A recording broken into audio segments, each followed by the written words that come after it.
$10.820 cámaras con reconocimiento facial para rastrear infectados. Es el método más distópico del que hemos oído hablar para luchar contra la COVID-19. Es de Corea del Sur y nos ha dado un titular que nos ha hecho citar a los chicos en esta tertulia. José Miguel Gaona ya está con nosotros desde la anterior sesión, pero se incorpora José Manuel Aguilar, profesor de Psicología Forense en la Universidad Loyola de Andalucía. Buenos días. Buenos días y feliz sábado. Feliz sábado, efectivamente. Y con nosotros está Estela Luna de María, experta en Business Intelligence, CEO de Pentacuar Consulting. Buenos días, Estela Luna. Buenos días, Cristina. Buenos días a todos. Hoy se incorpora esta señora a nuestra tertulia de chicos y queremos que nos cuente lo que han organizado en Corea, Estela Luna. Bueno, pues esto viene ya desde marzo del 2020, cuando hemos hablado varias veces en antena de los diferentes enfoques que han tenido los países para controlar el coronavirus, y Corea del Sur desde el principio, y en general las sociedades asiáticas, ¿no?, que tienen un sentido un poco más colectivo, han utilizado mucho la tecnología. Entonces, ¿qué hizo Corea? Pues puso un sistema de rastreo con una app, ha estado rastreando movimientos de tarjetas de crédito, movimientos de teléfono, localizaciones. ¿Para qué? Para tener un seguimiento de los infectados y para tener un seguimiento de los contactos y un trazado digital. Esto les ha dado en general éxito. Bueno, por supuesto sabemos que en China también se han utilizado códigos QR y seguimientos tecnológicos, y en otras sociedades orientales. Les ha dado éxito porque han tenido en general mejores cifras de las que hemos tenido en Occidente, ¿no?, de las que hemos tenido en Europa, en Estados Unidos, en países de América.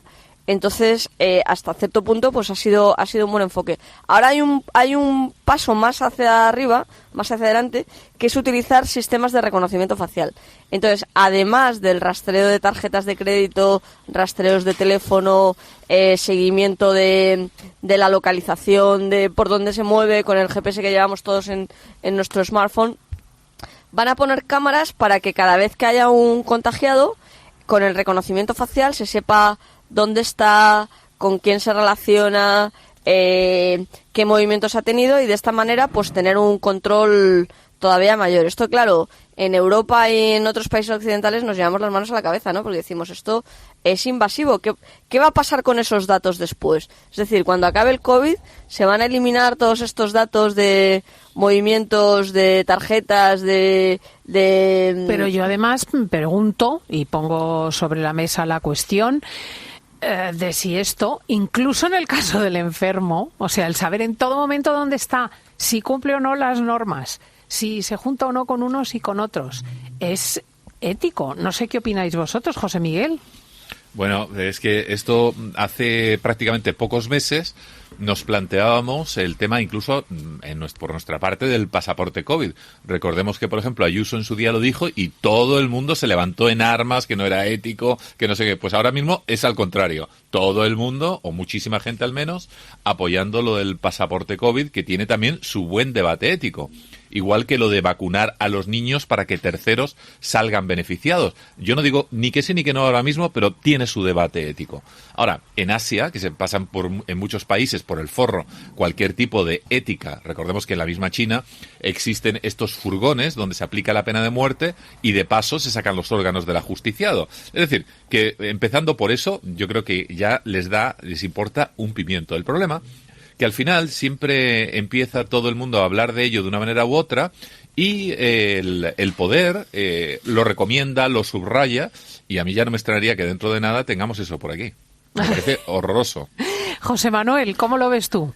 Bueno, primero me plantearía la pregunta de si el uso de estas tecnologías realmente justifica los beneficios supuestos. Eso me lo plantearía, y yo no lo diría solamente con cifras. Es decir, esto sería un debate de mucha más profundidad y mucho más estudio. Me está recordando un libro de Iván Craster que dice, que se pregunta, ¿ya es mañana?, que trata la paulatina aceptación de la vigilancia intrusiva en nuestras vidas, que es lo que acaba de comentar Gaona. Exacto. Efectivamente.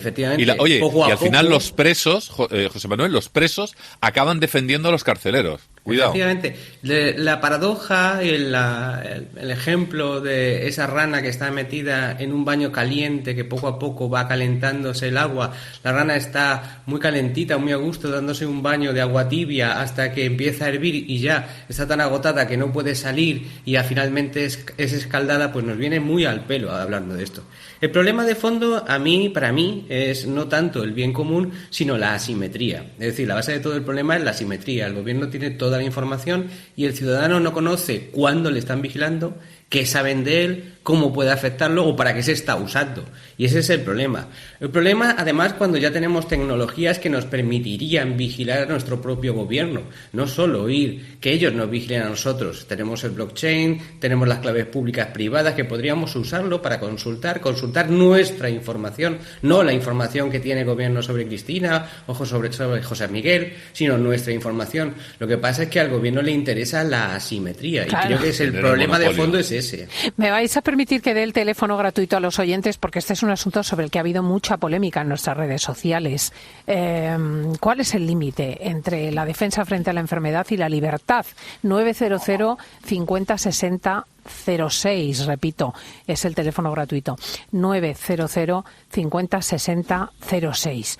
Claro, eficaz es, decías tú, Estela Luna. Sí, sin duda es eficaz, o sea, se ha comprobado, o sea, por primera vez ahora con la sexta ola o con la variante Omicron está habiendo casos de muertes un poco altos en Corea del Sur. Bueno, cualquier muerte es alta desde el número 1, pero casos comparables a los que hemos tenido en los países occidentales. Pero en el año 2020-21 los datos en Asia eran ínfimos comparados con los que hemos tenido. O sea, hay que comparar por niveles de población. Sí, ha habido muertos en China, pero es que son 1.300 millones de habitantes. Y Estela, estaban ya el año pasado controlando, lo digo, en esos arrestos domiciliarios, porque no se pueden llamar cuarentenas, dado que son supervisadas por la policía, controlaban, os recuerdo, por ejemplo, cosas como el consumo de agua, la geolocalización de tu móvil y un montón de cuestiones así. ¿Cómo el consumo de agua? Sí. Para, por ejemplo, si estás en casa tienes que consumir agua, ¿no? Digo sí, yo. Claro. Si estás en arresto domiciliario y no aparece que el mismo consumo de agua,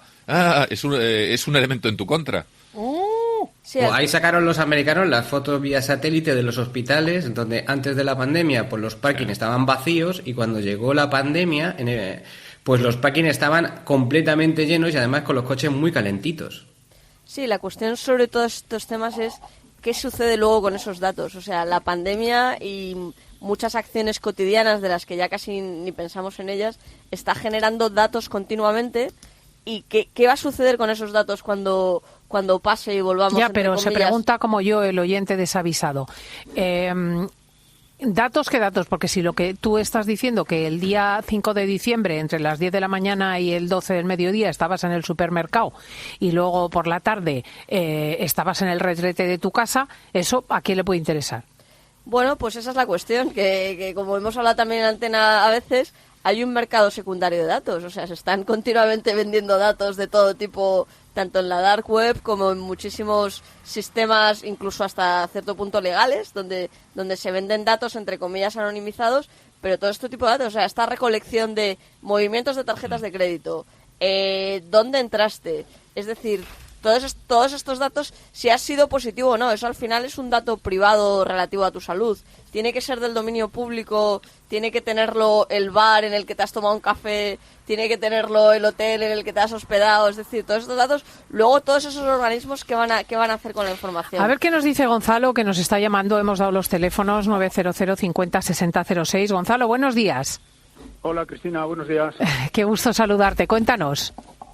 Pues mira, yo he cogido el COVID, mi mujer y yo, pues hacia finales de noviembre. Uh-huh. Hemos estado fastidiados, pues fiebre, bastante tocados, y bueno, pues tengo unas hijas de 5 y 8 años que a los 6 días de estar en casa, pues ya pues las vi así como paliduchas, pero nada más, no han tenido ningún síntoma ni nada, y las llevamos al médico y dieron positivo. Y entonces, a los 3 días estamos en casa, confinados, la cuarentena y tal, y llaman al timbre y es la policía que venía a notificarme que desde ese instante tenían que permanecer en una cuarentena de 10 días. Y digo, bueno, pero si han dado positivo el domingo, hoy es miércoles, y su médico me ha dicho que es desde el día que era positivo. Dice, bueno, yo vengo a notificarles, además fue de una manera incluso autoritaria, o sea, me quedé perplejo. Pero es aquí en España.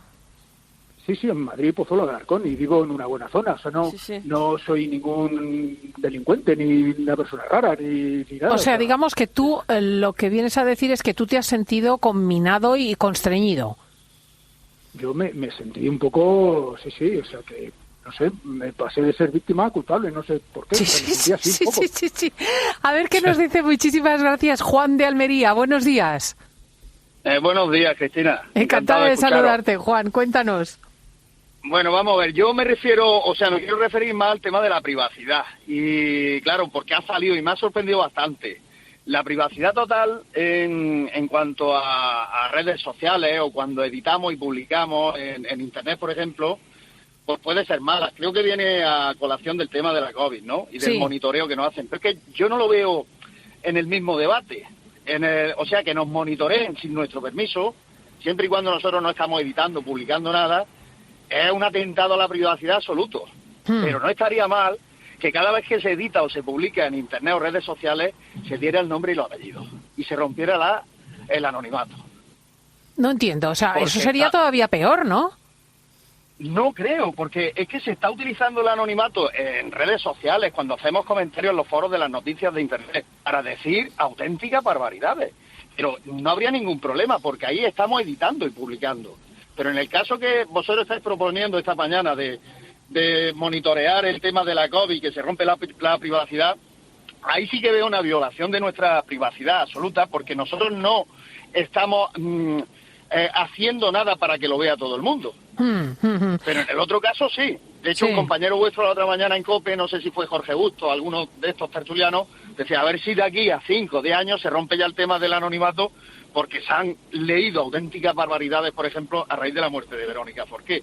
Sí. Entonces, el día que se rompieran estas cosas y hubiera una responsabilidad cuando se edita y se publica, pues creo que evitaríamos muchos trastornos también. Pero ya digo que es que me ha venido a colación con el tema de privacidad total o publicidad total, y no tiene que ser ninguna de las dos cosas, tiene que ser una vía intermedia. Para unas cosas publicidad, por supuesto, y para otras privacidad. Estupendo, a nadie debe interesarlo. Juan.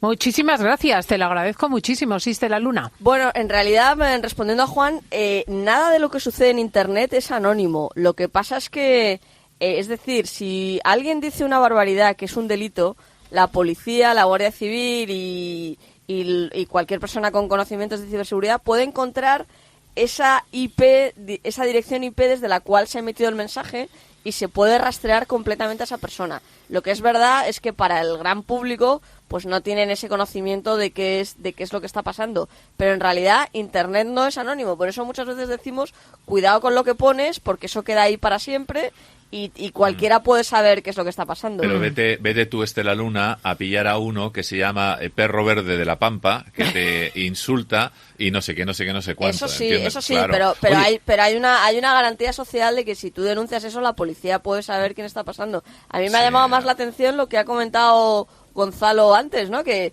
la policía se presentó en su casa porque su hija había sido positivo de COVID, con lo cual estas medidas de supervisión y de monitoreo no están sucediendo solo en Asia, también están sucediendo en países donde se supone que se respeta la libertad, como en España, ¿no?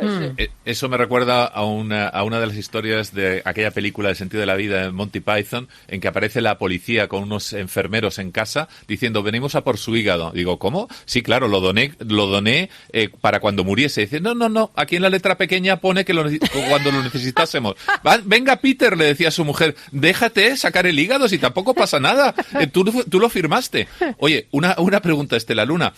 Si fuésemos, parece un poco de chiste, pero es que, claro, es lo primero que se me viene a la cabeza, con gorra tipo de béisbol, gafas grandes y bigote, por ejemplo, ¿estos sistemas de reconocimiento pueden ser efectivos? ¿Siguen siendo efectivos? Pues claro, no son tan efectivos, efectivamente. Imagínate, ahora todo el mundo con bigote. Cristina, tú vas a estar guapísima. Que voy a dar a Ángel Paso de La Coruña. Buenos días. Hola, buenos días. A mí me asombra que esta chica tan inteligente, la Luna, hable del sentido colectivo de los coreanos como algo a valorar, cuando eso lo que hace es ir en contra de la libertad individual. Pero no era el tema que yo quería decir. Lo que yo quería decir es que esta es una enfermedad respiratoria, el COVID, como hay 200, yo ahora tengo un catarrazo en mi casa. ¿Y qué ocurre? Si eso es una cosa que va a estar así para siempre, no va a desaparecer nunca, no puede desaparecer como no desapareció nunca la gripe, ni el catarro, ni nada de esto. Eso quiere decir que si esto es así, como es así, de hecho, e implantan un control, lo que va a ocurrir es que el control será para siempre. O sea que nunca estaremos... Interesantísima reflexión, la de Ángel, la dejo ahí. Muchísimas gracias. Tenéis un minuto para responderla porque me parece que por ahí van los tiros. Sí, esto ya lo hemos visto en otros momentos históricos, cuando sucedió el 11S, que yo vivía entonces en Estados Unidos, estaba en Nueva York y prácticamente podías montarte en un avión con el carnet de la biblioteca. Y ahora, ¿qué pasa para montarte en un avión? Pues que hay un registro absoluto y eso nunca ha vuelto para atrás. Y entonces todas estas, digamos que cesiones pues ojo, a la porque privacidad... en las últimas encuestas he respondido yo con mi número de teléfono, mi dirección, mi correo electrónico, el contacto que he tenido en los aviones, con quién he viajado, en qué asiento he estado. Ojito lo que dice nuestro oyente, que esto es para siempre. José Miguel Gaona, José Manuel Aguilar, Estela Luna de María, muchísimas gracias. Que nos vamos a la hora del glamour.